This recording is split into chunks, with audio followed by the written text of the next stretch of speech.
আল্লাহ তাআলা সর্বপ্রথম যখন মাটি সৃষ্টি করেন, আল্লাহ তাআলা পৃথিবীতে যখন মাটি সৃষ্টি করেন, এই মাটিকে সৃষ্টি করেন বুদবুদ থেকে, সমুদ্রের ফেনা থেকে আল্লাহ রাব্বুল আলামিন মাটিকে সৃষ্টি করেন।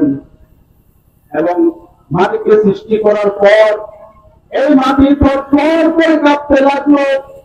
এই মাটি যখন থরথর করে কাঁপতে শুরু করলো, আল্লাহ রাব্বুল আলামিন এই মাটির থরথর করে কাঁপনকে বন্ধ করার জন্য পাহাড়কে সৃষ্টি করেন। যখন পাহাড়কে সৃষ্টি করলো, পাহাড়কে সৃষ্টি করার পর মাটির এই থরথর করে কাঁপনগুলো বন্ধ হয়ে গেল।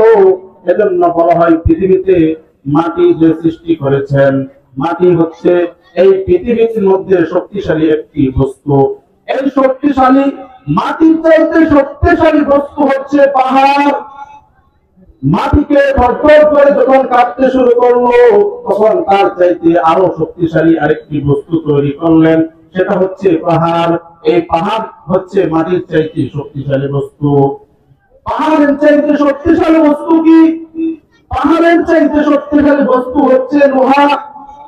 এই লোহা দ্বারা মানুষ পাহাড় কেটে কেটে বিভিন্ন রাস্তা তৈরি করে, তারা পাহাড়ের উপর পদচারণ করে, তারা পাহাড়ের উপর ঘর বাড়ি তৈরি করে।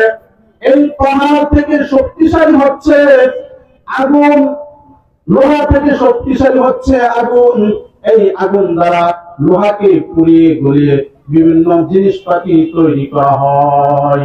আর আগুনের চাইতে শক্তিশালী হচ্ছে পানি। যেখানে আগুন লাগে সেখানে আমরা পানি নিয়ে উপস্থিত হয়ে যাই। যখন আগুনের ভিতর আমরা পানি দিয়ে দেই, সাথে সাথে আগুন ঠান্ডা হয়ে যায়।